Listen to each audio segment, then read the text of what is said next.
The world is entering a new age of warfare. A digital revolution is sweeping through every military force on the planet. Leading the charge is artificial intelligence, a technology with the power to upend everything about human conflict, including whether humans are involved at all. And simmering beneath is a global cyber war that's already started and may never end. Digital technology is transforming all our lives, so it's no wonder that it's also changing how we fight. It's making militaries smarter, faster, more efficient. But it's also opening up the prospect of serious dangers in the future.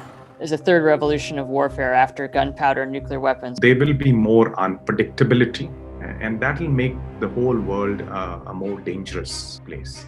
Here in Berlin, Germany's foreign minister tells us a tech arms race is underway. We're right in the middle of it. That's the reality we have to deal with. In fact, critical technologies are developing so fast that societies can barely keep up and ask themselves the question, is this really what we want? So in this video, we're going to zero in on two risks that are not getting enough attention. First, we'll see how a cyber intrusion against the command and control systems for nuclear weapons could set off a terrifying chain of events. You have to worry that it's going to escalate into something that's like truly apocalyptic civilization ending. Then we'll examine how a recent war in an obscure part of the world provided a taste of things to come, accelerating a race for autonomous weapons, and how the artificial intelligence behind them could lead to conflicts that move at horrifying speed. All of a sudden you have a war that no one really started and which could spiral out of control. We'll catch glimpses of a future where wars can start more easily, where they can escalate faster, and where humans can't stop them. Machines are dictating the conduct on the battlefield. Machines are making the ultimate decisions about life and death. The good news is, it's not too late to make choices. So in the final part, we're going to look at what political leaders could be doing now to prevent the worst from happening down the road. But first, we begin with a scenario that isn't from the future. It could happen today.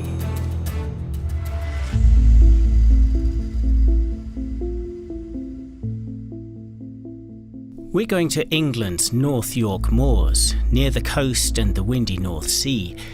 Here we find what could be the most important place in the world that you have probably never heard of. Its name is Fylingdales, a British Air Force base that's notable not for its planes, but for this grey edifice jutting out of the ground.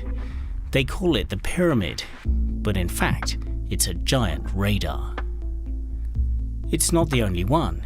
There's something similar on the other side of the world, at Clear Air Force Base in Alaska. And there's another far to the south at Beale, in the heat of the California desert. There's one hidden in the forest on Cape Cod, Massachusetts, where America nudges out into the West Atlantic. And in the frozen north of Greenland, far above the Arctic Circle, you'll find that another pyramid looms. These installations are all part of America's early warning system, powerful radars built to detect attacks on the US homeland or American allies. Above all, incoming nuclear missiles. It's a system that reaches out into space, where dedicated satellites keep watch from high orbit, constantly feeding back to the command and control apparatus in charge of America's own nuclear weapons. This is the nervous system of the Western military alliance. It dates back to the Cold War, but in today's geopolitical tensions, it's as crucial as ever. Disrupting it could leave the alliance blind, prone to attack. That was made clear in America's latest nuclear posture review, essentially the instruction manual of its most powerful weapons. This infrastructure is so important, the review said, that if it were attacked, the US might respond by using nuclear weapons.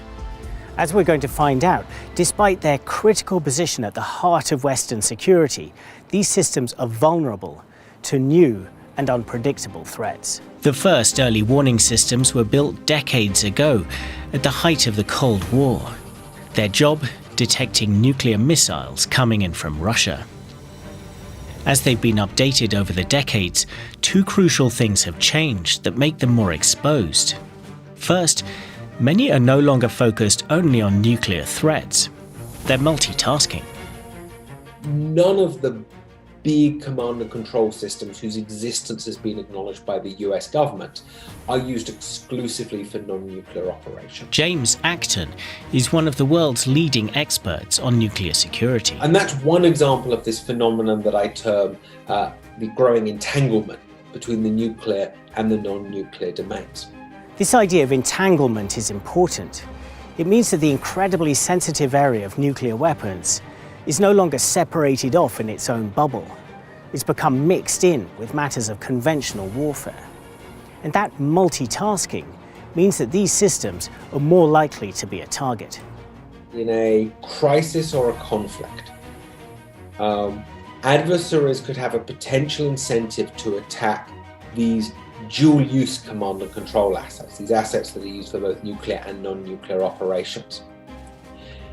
Potentially, they're doing that in order to disrupt US conventional warfighting, but that would have the effect of degrading the US nuclear command and control architecture. So there are more reasons to attack these targets. And on top of that comes the second big change. They've entered the digital age, opening them up to the prospect of cyber attack. Systems are now relying on digital signals as opposed to analog signals, increasingly relying on things like IP-based operating systems. That means computer operating systems with networking capabilities. Which creates vulnerabilities, for example, in the form of cyber attacks. Very old-fashioned nuclear command and control systems that didn't use digital systems were invulnerable to cyber attacks. There was no code there to do the attacking. Hundreds of German politicians have fallen victim to a hack of their personal information. A major hacking. Today, cyber attacks are an everyday event. We often hear about them on the news. In fact, some say we've entered a low-grade cyber war that will never stop. You have a mix of state-level, non-state actors constantly probing and attacking networks around the world. That's just a reality of 21st century life and something that we'll have to deal with. Just about everything and everyone can be a target. Recent attacks have hit the US government, the German parliament, and Iran's nuclear program. And they're just the ones we know about. Some of the most serious cyber attacks have hit public infrastructure, like those against Ukraine's power grid, attacks blamed on Russia. That was so grave that the United States stepped in to press charges against the alleged perpetrators. No country has weaponized its cyber capabilities as maliciously and irresponsibly as Russia. Attacks like that on civilian infrastructure have become a matter of major public concern. But only a small circle of experts are thinking about how a cyber attack on nuclear command and control systems might play out. And here, the stakes could not be higher. To see what could happen, let's go back to the English coast and Fylingdales, the early warning system peering across the North Sea towards Russia. In a crisis situation with the Kremlin, this could be a prime target. That's so significant because that radar is the closest US radar to Russia's biggest concentration of its nuclear forces. It's the one that would get the quickest warning of a Russian nuclear attack. It's also the most entangled one. Remember that idea of entanglement between the nuclear and non-nuclear realms. Fylingdales is a key example of this, watching out not just for nuclear missiles, but also for conventional weapons.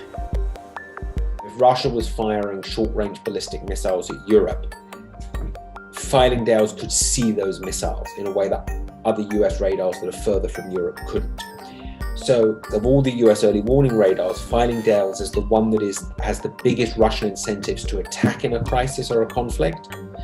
And it's the one that attacks could have the biggest effect on in terms of degrading US strategic early warning capabilities. And a scenario where exactly that happens is all too easy to imagine.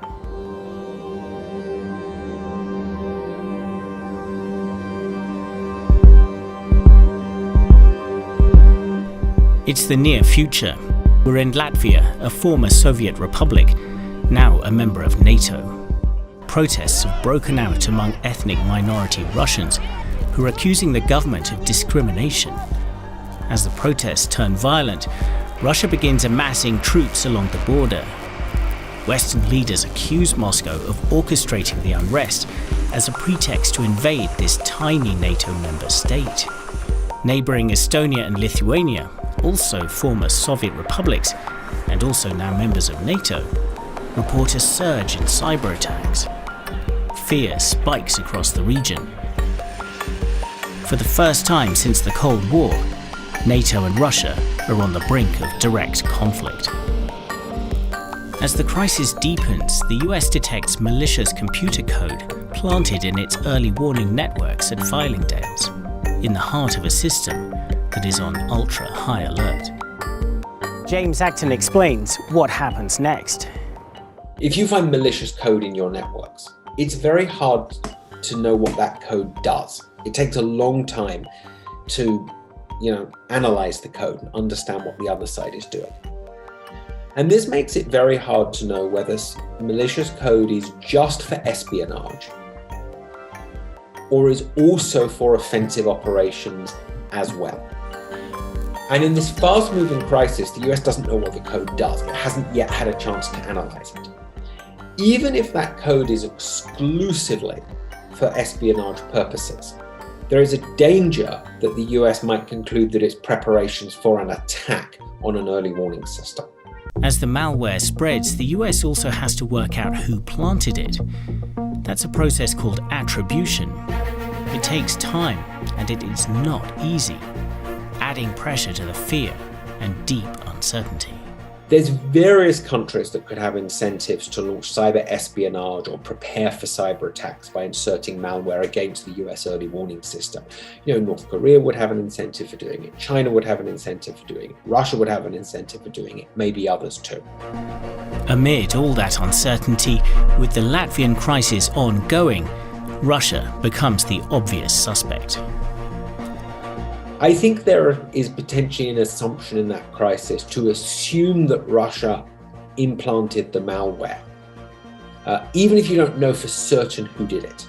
So, Chinese implantation or North Korean implantation, again, in a fast-moving crisis in which you don't have time to do the attribution properly, may be misinterpreted as Russian, as a Russian intrusion.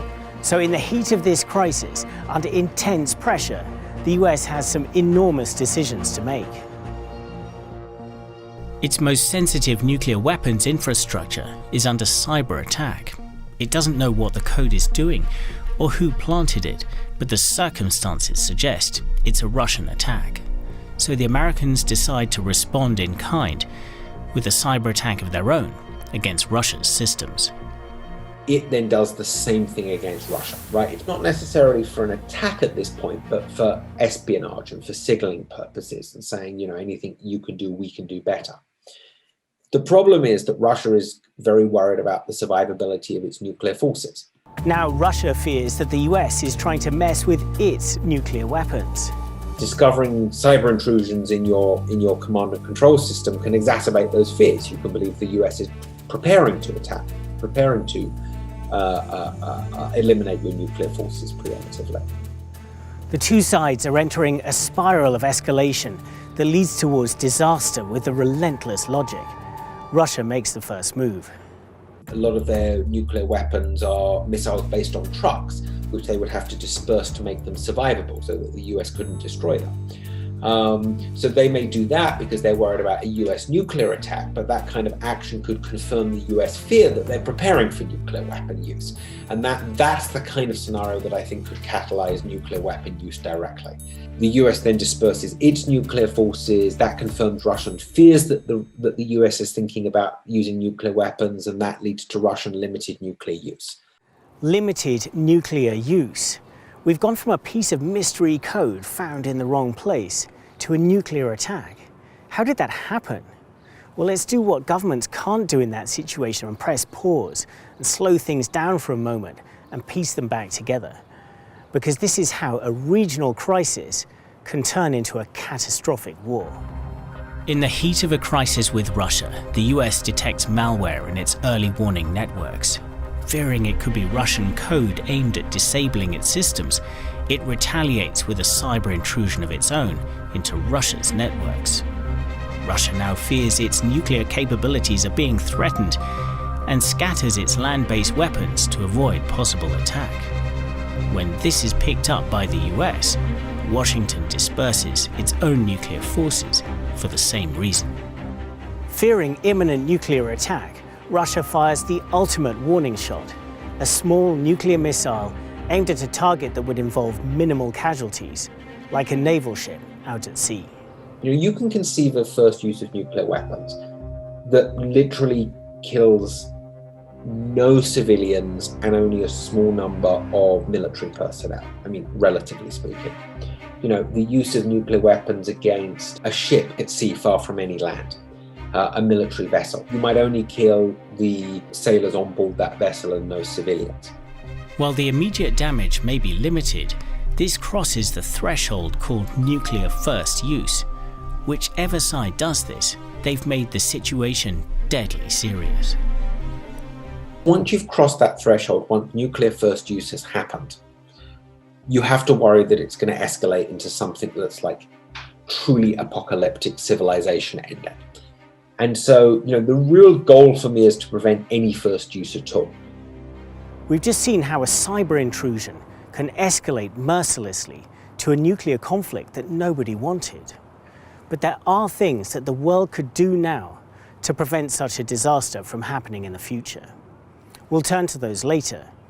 But first, let's leave this realm of scenarios and come back to the real world and a war that's already happened.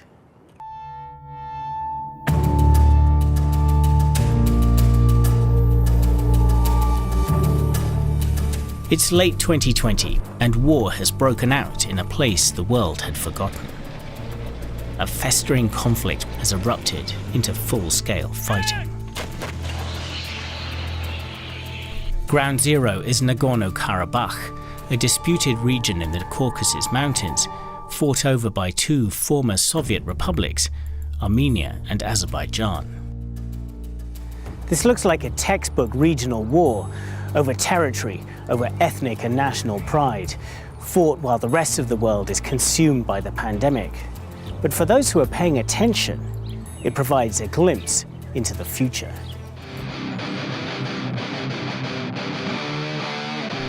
You can find it right here in the propaganda pumping out from the start of the war. Azerbaijan's border patrol posts this video on its YouTube account just as the conflict begins. The lyrics are a rush of jingoistic fever with a mantra, hate for the enemy. But look carefully and you'll see what makes this conflict a watershed in modern war. Watch out for these trucks in the background. In this shot you can just about see what's inside. Then a launch in slow motion. What emerges is not a rocket or a missile. It has wings that are beginning to unfold just before the video cuts away. We can see enough to identify what this is. It's what's called a loitering munition from Israel's state-owned defense manufacturer, IAI. Its model name, the Harop. IAI presents Harop.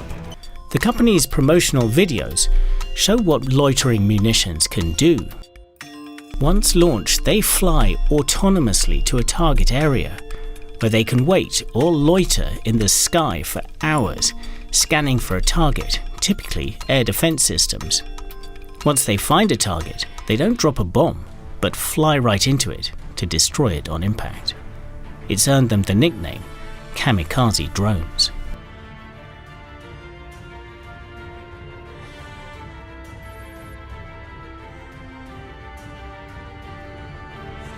In the war over Nagorno-Karabakh, these weapons didn't just make for good propaganda, they made a real difference. Azerbaijan had spent years investing in loitering munitions. Analysis by a US think tank showed that they had more than 200 units across 4 different models, all of them sophisticated Israeli designs. Armenia had only a single domestically made model with a limited range. The really important aspect of the conflict in Nagorno-Karabakh, in my view, was the use of these loitering munition, these so-called kamikaze drones, these pretty autonomous systems. Ulrike Franke is one of Europe's leading experts on military drones. They also had been used in some way or form before, but here they really showed their usefulness, militarily speaking, of course. It was shown how difficult it is to fight against these systems. As Azerbaijan celebrated victory, you could even call Nagorno-Karabakh the first war that was won, in part, by autonomous weapons. Little wonder the Harap was on show that day, and other militaries were paying attention. Since Nagorno-Karabakh, since the conflict, you could definitely see a certain uptick in interest in loitering munition. We have seen more armed forces around the world acquiring or wanting to acquire these loitering munition. The Nagorno-Karabakh war amounted to a showcase for autonomous weapons, with the clear message, this is the future. It's a future that's coming at us fast. Ever more advanced models are coming onto the market, designed to hit a wider range of targets and to have greater autonomy from human control. The manufacturer IAI even markets one of its models with the slogan, "Fire and forget." Fire and forget. Just think about that.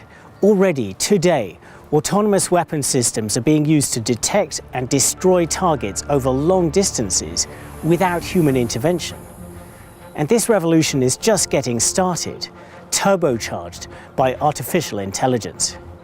In the United States, a major report from a National Security Commission on Artificial Intelligence talks about AI enabling a new paradigm in warfighting and urges massive amounts of investment in the field. Now, this isn't all about autonomous weapons. There are also many other areas of the military which will be using artificial intelligence. So one area where we see a lot of AI-enabled capabilities is in the realm of data analysis. So we are gathering so much data in military operations. Another area which I think is quite promising, but also still relatively removed from the battlefield or from the combat, is logistics. AI can definitely help to make this more efficient, cheaper, better, easier, all of that. And fueling all of this is an intensifying global competition, which spans all the way from these more prosaic fields to the autonomous weapons we're talking about today. The Chinese and the Russians have made it very clear that they intend to pursue the development of autonomous weapons. Martin Rasser, a former analyst at the CIA, covers emerging weapons technology at Washington's leading defense think tank. And they're already investing heavily in the research and development of those systems. It's not just the superpowers piling in. Britain's new defense strategy also puts AI front and center. And as we've already seen, Israel is a leader in the autonomous weapons field. In fact, wherever you look, countries of all sizes are jumping in. No wonder there's talk of this becoming an arms race. Germany's Foreign Minister Heiko Maas is clear that an arms race is already underway. We're right in the middle of it. That's the reality we have to deal with. If anything, this might go deeper than an arms race. AI is here to stay, and there is a belief among the major powers that this could make a difference on the battlefield in the future. So they are frenetically investing in it. Indian diplomat Amandeep Singh Gill is the former chair of the UN Government Experts Group on Lethal Autonomous Weapons. And this is a race, in a sense, which cuts across the military and the civilian fields, because there's also the sense that this is a multi-trillion-dollar question. It's about the future of resilient economies. That is what sets this new era apart from arms races of the past. During the Cold War, the development of nuclear weapons was driven purely by governments and the defense industry. Beyond power generation, there wasn't much commercial use for nuclear technology. Today, AI is rapidly entering our everyday lives. It may even unlock the phone in your pocket when you hold it up to your face. Now, this creeping ubiquity of AI is important because it means that developments in AI technology cannot be contained. They're bound to bleed across between the civilian and military fields, whether we like it or not. AI is by definition dual use or multi-use. It can be used in all kinds of ways. It really is an enabler more than a technology. There is a whole range of applications of artificial intelligence in the civilian realm, from healthcare to self-driving cars to all kinds of things. It means that something as innocuous as a New Year's celebration in Edinburgh or St. Patrick's Day in Dublin can be powered by similar swarming technology to what the Indian Army showed off on its National Day. In fact, swarming is one of the hottest areas of autonomous weapons development right now. 5, 4, 3. The US Navy has released footage of early demonstrations. Here, fighter jets drop over 100 tiny drones in mid-flight. Once they're out there, it's almost impossible for the human eye to keep track of them.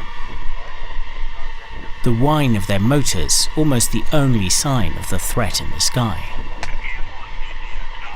Experts say they will make highly effective weapons. You could take out an air defense system, for example, by just, you throw so much mass at it, so many numbers that the system is overwhelmed. This, of course, has a lot of tactical benefits on a battlefield, and no surprise, a lot of countries are very interested in pursuing these types of capabilities.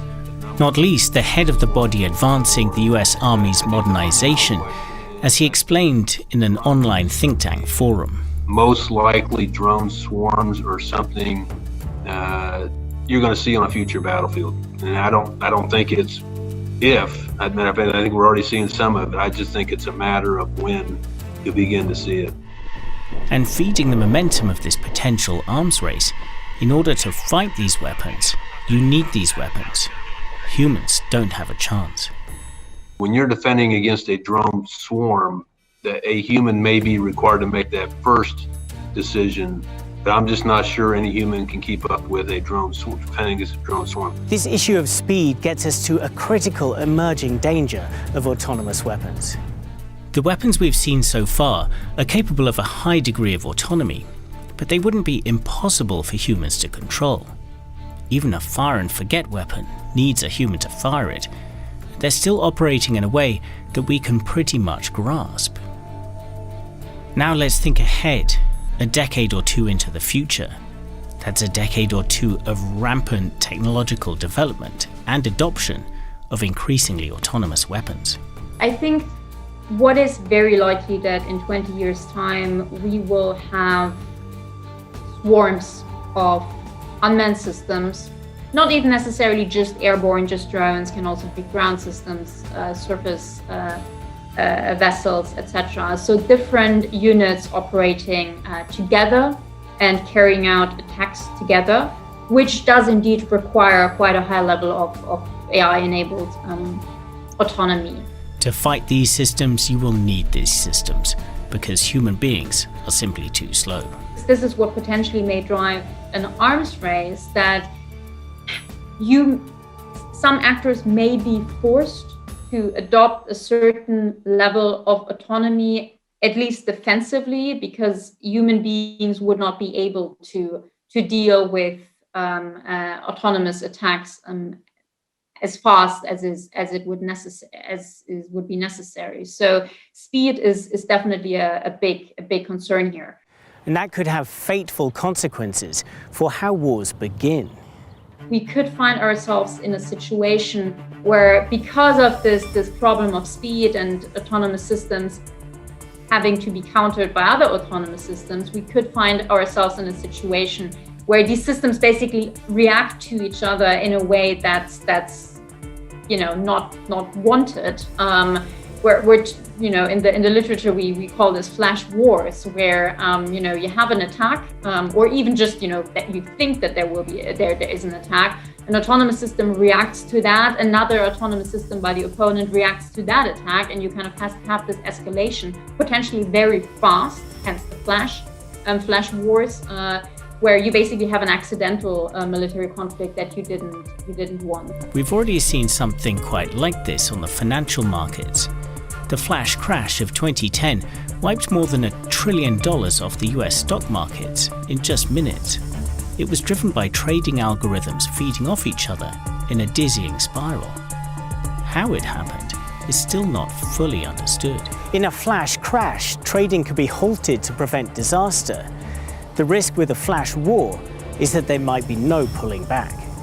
If the kind of beginning is bad enough, it may not even matter anymore that the original event wasn't supposed to be an attack in the first place, but you could have a situation where the counterattack is so bad that you end up in a war. Now think back to Nagorno-Karabakh, a regional war where autonomous weapons may have tipped the balance. In a future world, with the risk of flash war, places like this could face even more instability, even more conflict.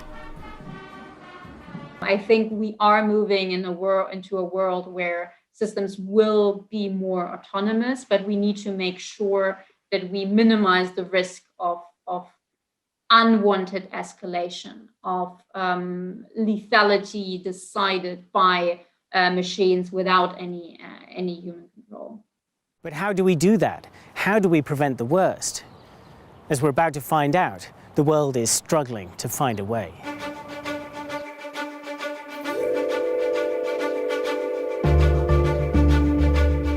We've just seen glimpses of a future that nobody could want, of war spinning out of control, even erupting out of nowhere. These are not the nightmares of science fiction. They're highly plausible outcomes of the rapid technological change that we're witnessing right now. Now, there's no way to stop the technologies that we've seen in this video, and we probably wouldn't want to. There are many positive applications that will come out of them.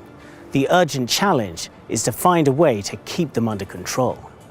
My fear is that there will be more unpredictability in how we get to armed conflict. So the pathways to the battlefield won't be clear to policymakers. So they will not understand fully the risks of certain actions or certain happenings.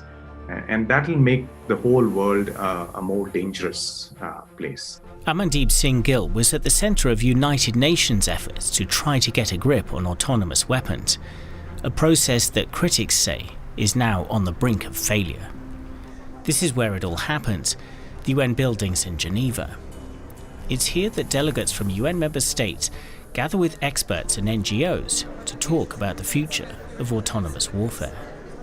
This process is part of what's called the UN Convention on Certain Conventional Weapons, a diplomatic tongue twister launched in the 1980s to try to regulate non-nuclear weapons that were deemed so dangerous that they needed special attention. Things like landmines and blinding lasers. In 2014, lethal autonomous weapons made it onto their agenda. It's been very slow going.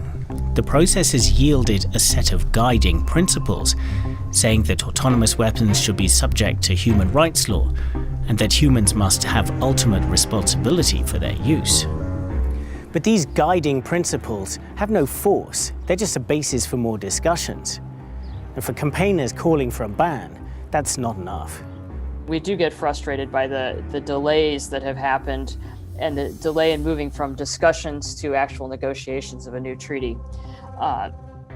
The main problem with this forum is that it operates by consensus, so meaning any one state can block progress and block that shift from discussions to negotiations. Bonnie Doherty lectures on human rights at Harvard Law School and is also a spokeswoman for the Campaign to Stop Killer Robots, a high-profile coalition of NGOs. She's mapped out principles for an international treaty. The overarching obligation of the treaty should be to maintain meaningful human control over the use of force.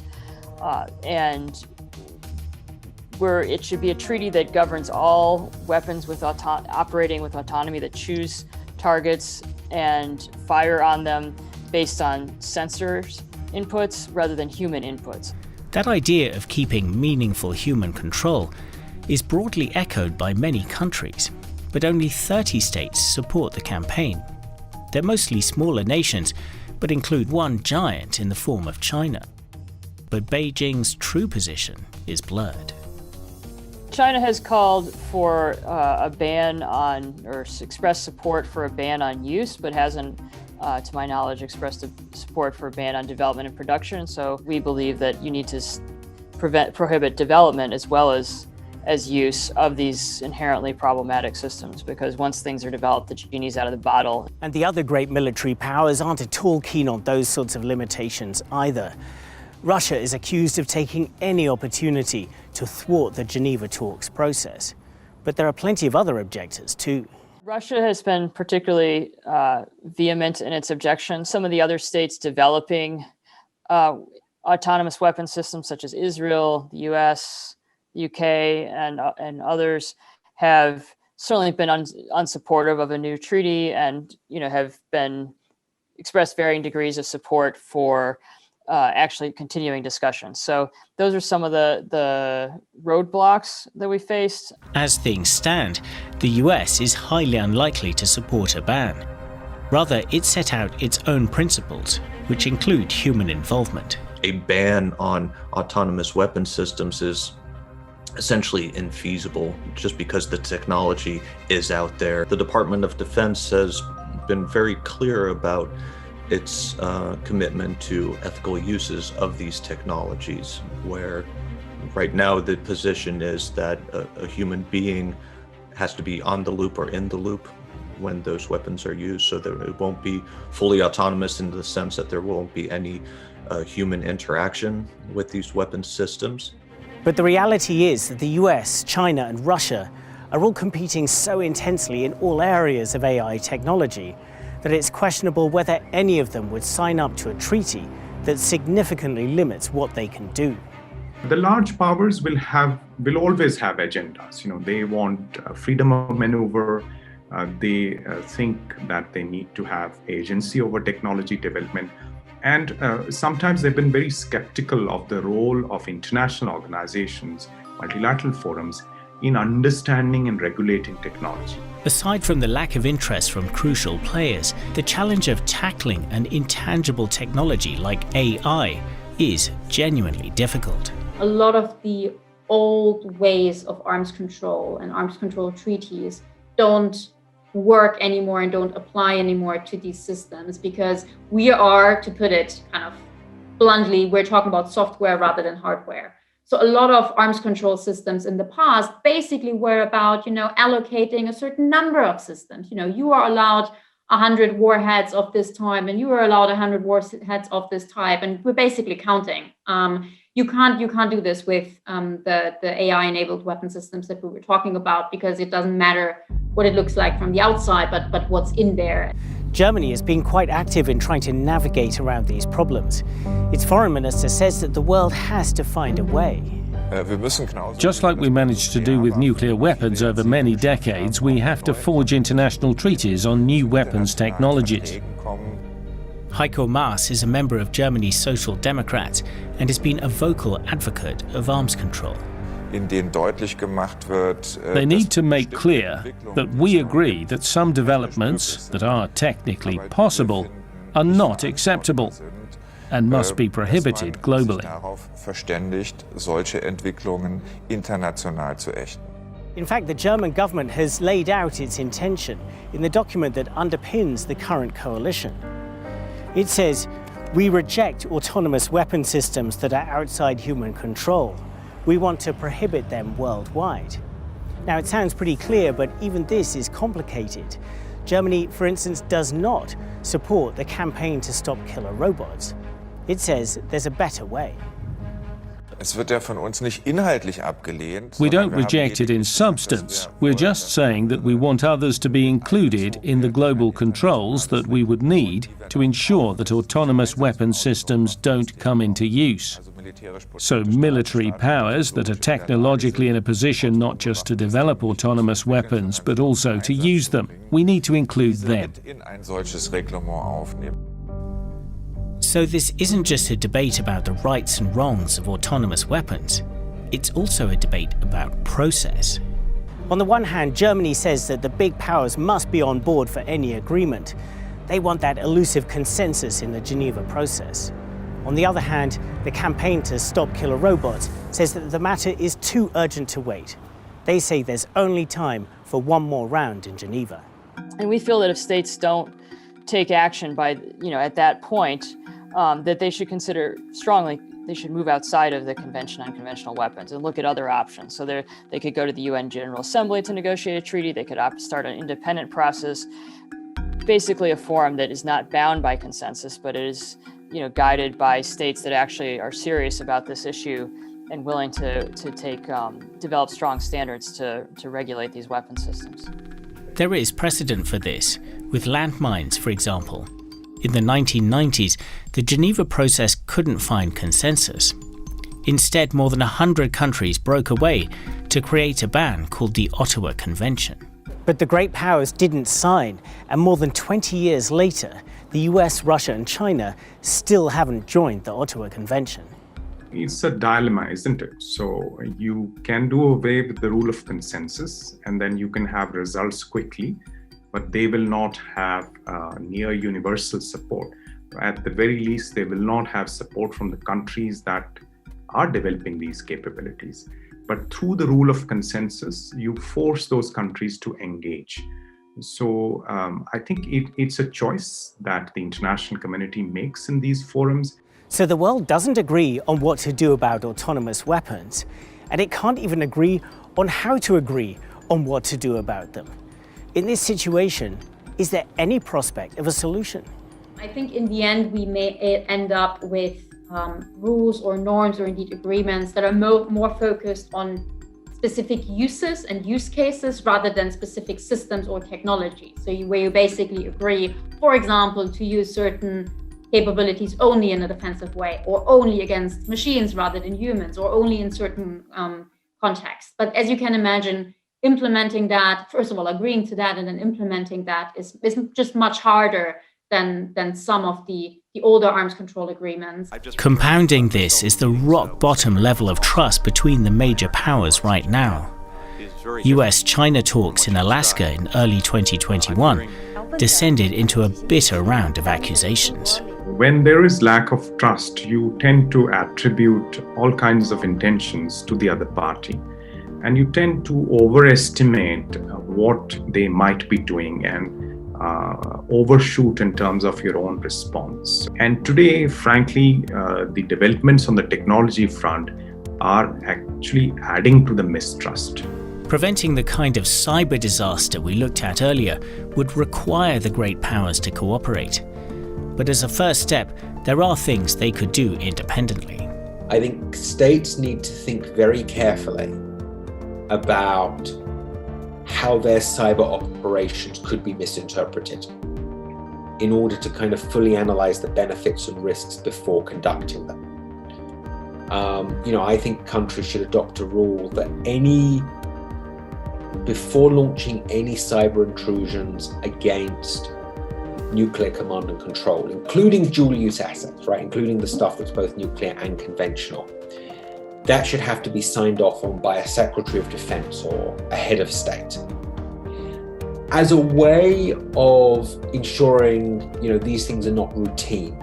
Beyond that, the best we could hope for might be a behavioral norm agreed between the US, Russia, and China that they would not launch cyber intrusions against each other's nuclear command and control systems. The idea would be that if you detected another state in your network, the deal was off and you could go after their network. And so in this way, you'd hope to enforce this agreement through mutual deterrence.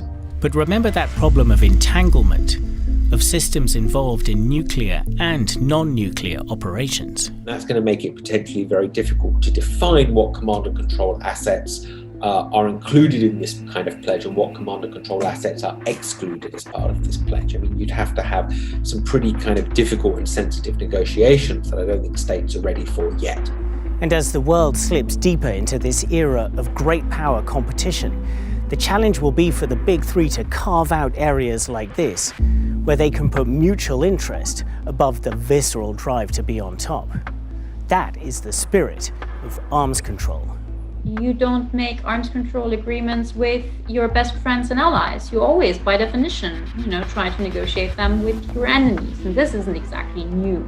I don't think it's impossible that these players, which are already opponents and may eventually become even more adversarial, can come together and agree on certain minimum requirements simply because it is in everyone's interest. For Germany's foreign minister, the whole world has responsibility here. The world must take an interest in the fact that we're moving towards a situation with cyber or autonomous weapons where everyone can do as they please. We don't want that. Climate change serves as an ominous warning of what can happen when humanity sees a common threat on the horizon, but fails to act in time to stop it. The Rio summit kicked off the UN's process of talks to tackle climate change way back in 1992. It took 23 years to get to the Paris Agreement, and it's clear even that wasn't enough. It's already too late to prevent much of the devastation that scientists predicted right from the start. With the scenarios we've just seen, the warning signs are just as clear, and if anything, even more urgent.